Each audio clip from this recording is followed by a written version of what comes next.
Laisse à Jésus-Christ le temps de conduire ta vie. Le temps que nous avons n'est pas le temps de l'homme, c'est le temps de Dieu. Bien-aimé, durant tout le temps que Dieu t'a permis de vivre au milieu des hommes sur la terre, c'est lui qui est au contrôle de ce temps. Cela n'est pas ton contrôle. Seul Dieu a le droit de veiller sur toi jusqu'au jour où il te dira c'est fini, rejoins-moi. Amen, amen. Amen, amen. Mais durant le temps où tu parcours la terre, tu dois laisser ce temps à Dieu. Voilà pourquoi l'Éternel dit, laisse à Jésus-Christ le temps de conduire ta vie. Ta vie ne t'appartient pas.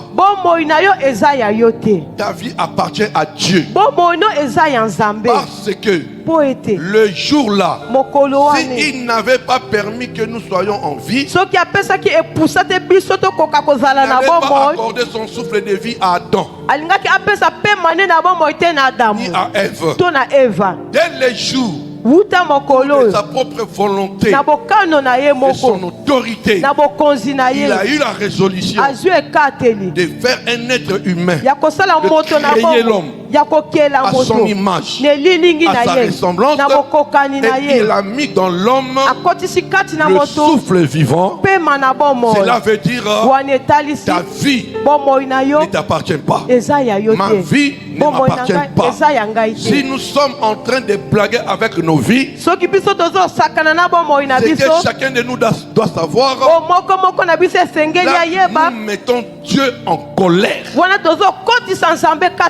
dis la vérité, bien-aimé. Nous mettons Dieu en colère parce que ta vie n'est pas personnelle, ta vie n'est pas une vie privée pour toi, c'est quelqu'un qui te l'a accordé. Tu dois le respecter et faire sa volonté. Psaume 25, verset 4, plus Romains 8, verset 14. Éternel, fais-moi connaître tes voies, enseigne-moi tes sentiers.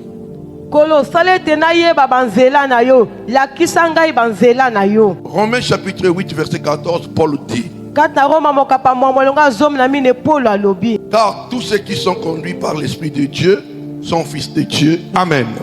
Amen. Nous devons prendre un exemple, un modèle, c'est David.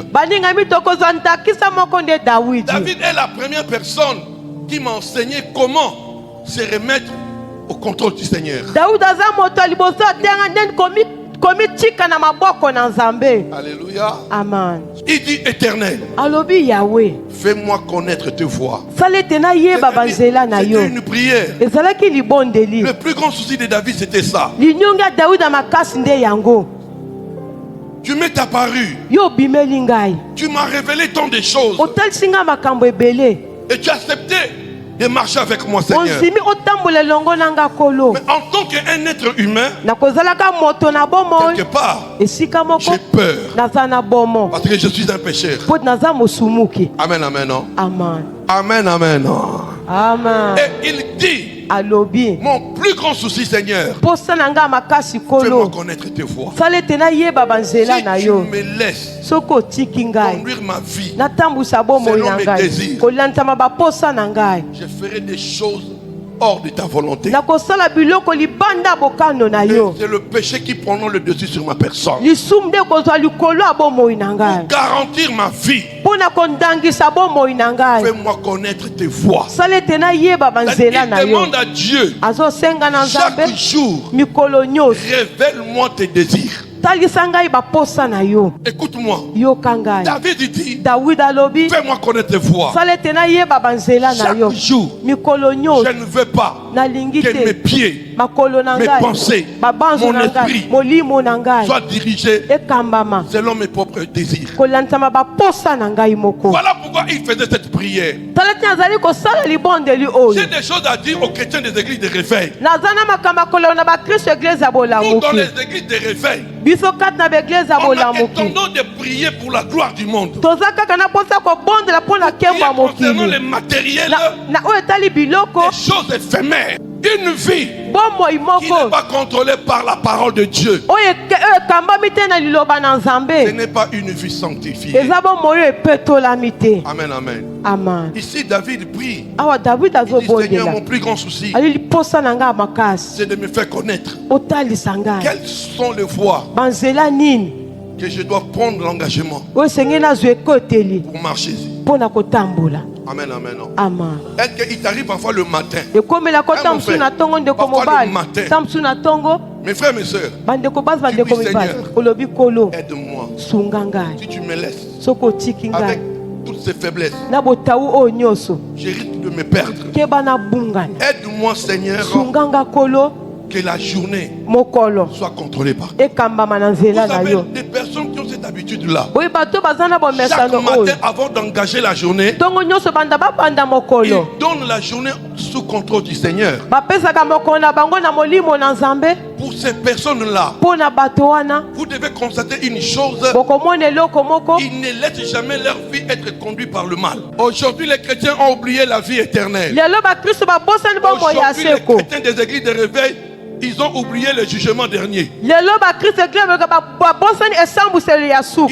tout oublié. Même dans les églises, ce message contre les condamnations, les derniers jugements, les hommes de Dieu ne parlent plus de ça.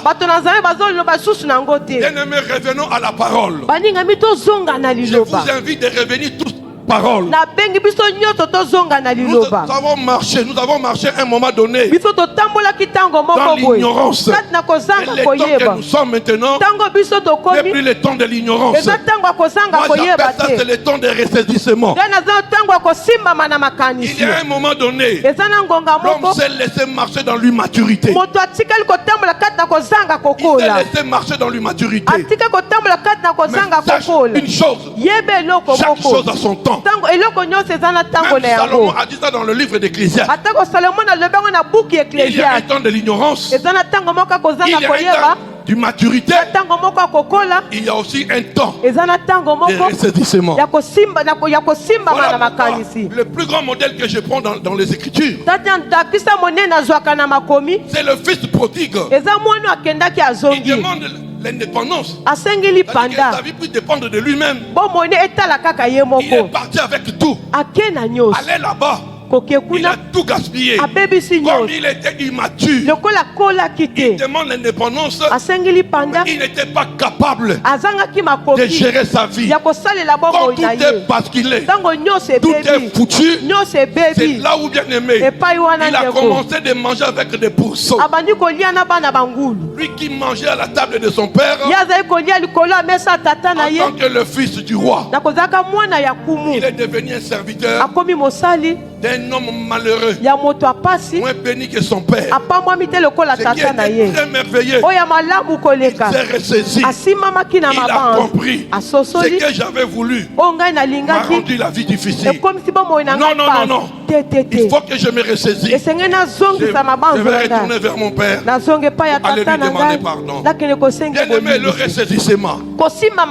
Il a compris les voies que lui il avait engagées. Ce n'était pas les voies de Dieu. Bien, tel que tu es là, parfois tu t'es libéré. Tu n'as pas voulu que ta vie soit gérée par Dieu. Tu commences à faire de n'importe quoi. Aujourd'hui, nous sommes nombreux en train de payer. Tu t'es égaré. Tu ne veux plus suivre les voies de Dieu. Voilà comment le malheur te poursuit partout. Amen, amen, non. Amen, amen, non.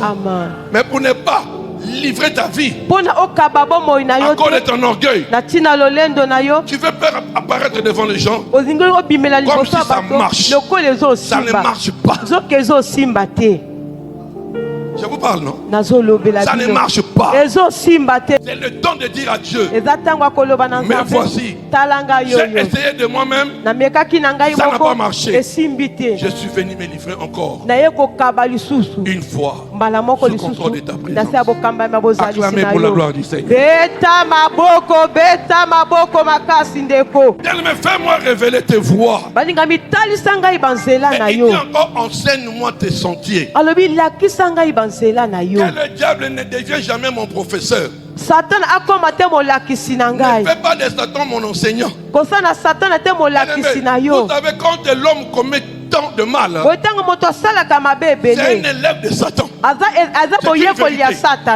que, bien aimé, dans la vie, sur cette terre, nous avons deux maîtres. Nous avons Dieu, nous avons Satan.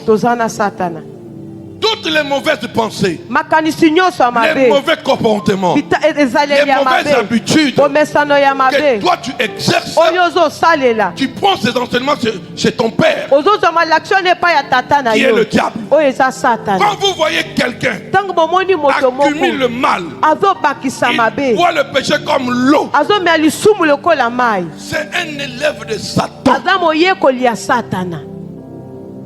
C'est une vérité. La nourriture que nous mangeons ici, si vous allez en Chine, vous ne verrez pas cette nourriture-là.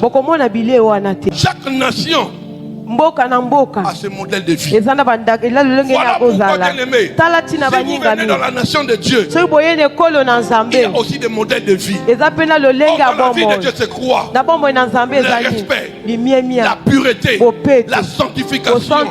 Amen, amen, non? L'attachement, la vérité, l'honnêteté.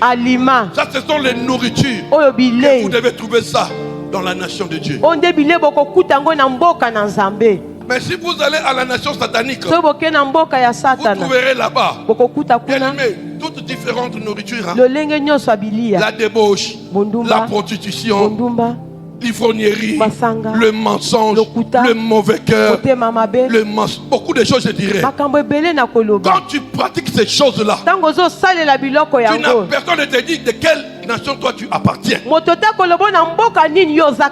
Tu es conscient ou consciente, j'appartiens à cette nation. Le problème n'est pas de venir à l'église. Voilà pourquoi dans Matthieu 7, 21, il dit ceci: ce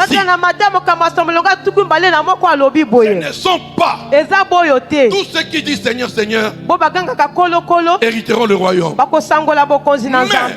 Mais ce sont ceux-là qui font la volonté de mon Père. Venir à l'église chaque jour, c'est pas ça qui va te sauver.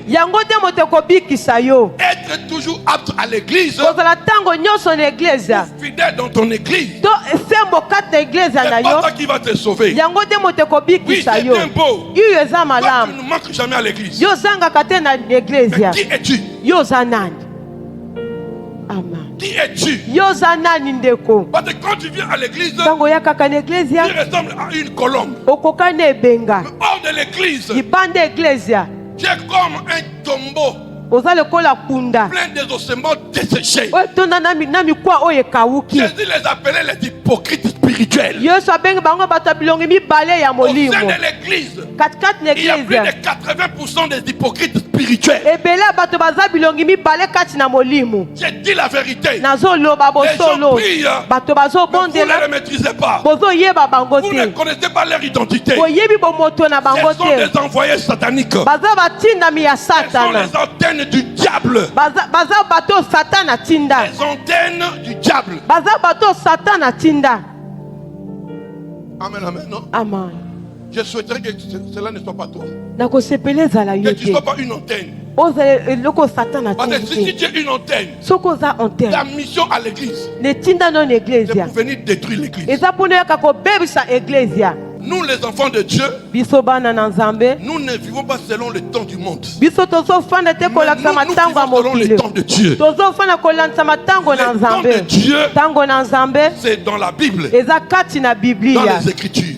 Nous devons faire la différence entre nous et les païens. J'ai dit la vérité. Il faut qu'il y ait une différence. C'est un monde de païens, c'est un monde de croyants. 3 fois Amen pour la gloire du Seigneur. Je vais aider mes petites filles là. N'allez pas imiter tout à l'école. N'allez pas imiter tout. Amen, amen. Amen. Même votre manière de vous habiller, vous devez créer la différence entre les sœurs païennes. Une fille chrétienne, quand elle va à l'école, quand elle a vu les autres là-bas porter de telles choses, moi aussi je vais faire ça. Est-ce que les choses qu'ils ont portées là, elles honorent Dieu? C'est ça la question. L'homme comme Jean-Baptiste, quand il est venu, la Bible dit, durant sa carrière, qu'il a exercé l'évangile sur la terre, il ne mangeait pas de même nourriture que les hommes de ce monde. Il ne s'habillait pas comme les hommes de ce monde. Pendant que nous on mange tout, lui il mangeait que des sauterelles. C'est la différence, c'est ça. Voilà pourquoi il parlait de la séparation entre le bien et le mal. Je vais parler à toutes les sœurs, à tous les frères. Il y en a de ces frères et de ces sœurs. En venant à l'église, ils ont des habits propres pour l'église. Hors de l'église, c'est de n'importe quoi. Et vous voyez quelqu'un aussi, une sœur dans le Seigneur, cet habit-là, ça peut parler avec ça à l'église. Elle est consciente de ça. Amen, amen, non. Ça, je peux parler avec ça à l'église. Ça n'honore pas Dieu. Mais pour le travail, pour l'école, c'est permis. Tu ne pries pas le véritable Dieu tel que tu es là. Un enfant de Dieu n'est pas seulement un modèle pour l'église, il est modèle pour toute la nation. Dans tous les lieux où il se trouvera, il doit créer la différence. Voilà pourquoi, bien aimé, Satan a parfois l'habitude de se moquer de nous. Dieu l'envoie, il est allé parcourir la terre. Il est allé. Quand il est venu vers Dieu, accuser les hommes. Des hommes que tu tapes la poitrine en disant, ce sont des enfants, des prostituées, des voleurs, des menteurs, et n'importe qui. C'est là où ça a donné à Dieu de lui dire, j'ai accusé tous, mais n'as-tu pas trouvé un? Il a parlé des gens. Bien aimé, même si dans l'église on peut tous nous condamner, mais il faut que cela arrive parfois, je t'épargne. C'est une bénédiction. Amen, amen. On peut accuser toute la famille, mais toi tu es exceptionnel, comme David, Abraham. Vous avez le père d'Abraham et toute sa famille ne priait pas Dieu. Abraham est né dans une ville ou dans un pays où son père était païen. Le mauvais. Or, Dieu avait un plan merveilleux. Dieu avait tracé de nouvelles voies pour Abraham. J'ai pris le Seigneur ce matin qu'il trace pour toi de nouvelles vies. Il y a encore beaucoup de choses à corriger. Il y en a beaucoup de choses que nous tous ici, le monde entier, le corps du Christ, toutes les églises du monde, là où se trouvent les créatures de Dieu, on a encore des choses à corriger. Aujourd'hui là, il ne faut plus marcher selon les hommes. Alléluia. N'imite pas tout. Paul dit, imitez-moi comme j'imite Christ. Cherchons les voies de Dieu. Dieu ne te voit pas. Quand tu sors d'ici, tu deviens une autre personne. Une autre femme, un autre homme. Alléluia. Amen. Dans la bonne position. Voilà pourquoi la Bible te demande que ton oui reste oui, que ton non reste non. Quand tu dis non pour le monde, abandonne le monde avec ses désirs. Soyez bénis, non? Je dis, soyez bénis. Je ne suis plus du monde. Mais manifeste ça par des actes. Et toi, tu n'appartiens plus au monde. Même Christ a prié pour ses disciples. Ils sont dans le monde, ils ne sont pas de ce monde. Je ne vous demande pas de devenir des extraterrestres. Ne devenez pas des extraterrestres. Nous sommes dans ce monde. Mais nous ne vivons pas selon le monde. Voilà pourquoi Paul dit: devenez des hommes faits et des femmes faites. Tu dois être formé, positionné selon les Écritures de Dieu. Amen, amen. Amen, amen.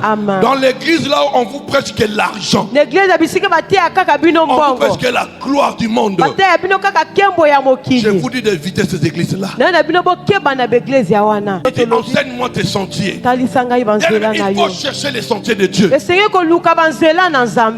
sont les sentiers de Dieu? Les sentiers de l'Éternel. Ce sont ces sentiers en question qui vont te faire marcher, aller toucher le cœur de l'Éternel et vivre les bénédictions divines. Dans son palais tout s'écrit. Bénissez le Seigneur. Dans son palais tout s'écrit. Deuxième parole. Romains chapitre 8 verset 14. Car tous ceux qui sont conduits par l'Esprit de Dieu sont fils de Dieu. Ceux qui sont conduits par l'Esprit de Dieu sont fils de Dieu. Si l'Esprit de l'Éternel ne te conduit pas, tu es le fils, la fille de Satan. Ceux-là qui ne sont pas conduits par l'Esprit de Dieu, c'est la chair qui les parle. C'est la chair qui les conduit. Mon frère, ma soeur, tu appartiens à Satan. Tu peux pas changer l'église. Non, là-bas, il y a trop de messages d'agression. Oui. J'aime ça. Ce sont les messages qui nous permettent d'hériter le royaume de Dieu. Le message de l'argent, le message de gloire du monde ne nous emmèneront pas à la gloire de l'Éternel. Ce sont des gloires éphémères, c'est-à-dire des gloires passagères. Ça, je te parle de la gloire éternelle. Laisse-toi diriger par le Saint-Esprit. Puisque lui, il est le meilleur. Tu auras toujours le meilleur. Mets Dieu en première place. Mon frère, ma soeur, laisse Dieu en première place. Avant toute chose, que Dieu soit au-dessus de tout. Quand nous crions 100% Jésus, c'est de donner ta vie tout entière au Seigneur. Le matin, je me réveille. Avant de faire quelque chose, je lui rends toujours grâce. Avant de sortir de ma maison, je mets mes genoux à terre pour m'attacher à lui. Amen, amen. Je parcours la journée et dans mon cœur, dans mon esprit, je l'invoque à chaque fois. Pourtant, je te dis, Seigneur, sanctifie-les par ta parole. Sanctifie-les par ta parole. Nous ne sommes pas lavés par les quinquelibas, pas par les Congo-Bololo. Les gens qui vous lavent là pour que les malédictions libèrent vos corps. Nous sommes lavés par le sang de Jésus. C'est par le sang de Jésus nous sommes devenus des nouvelles créatures. Par le sang de Jésus, nous avons quitté les malédictions parentales et nous sommes entrés dans la multitude de bénédictions. La vraie eau C'est le sang de Jésus. Voilà pourquoi je vous ai demandé la nuit, invoquez le sang. Le matin, invoquez le sang. Quand vous avez l'habitude d'invoquer le sang, le sang va vous sanctifier. Le sang va vous changer. Au nom de Jésus. Gardez de ce thème-là. Laisse ta vie être conduite par le Seigneur. Est-ce que tu as compris cela? Que le Saint-Esprit qui est la vraie direction, il ne trompe jamais. Il donne que de meilleurs. Que le Saint-Esprit te donne de meilleurs. 3 fois. Amen. Amen. Amen. Crions tous.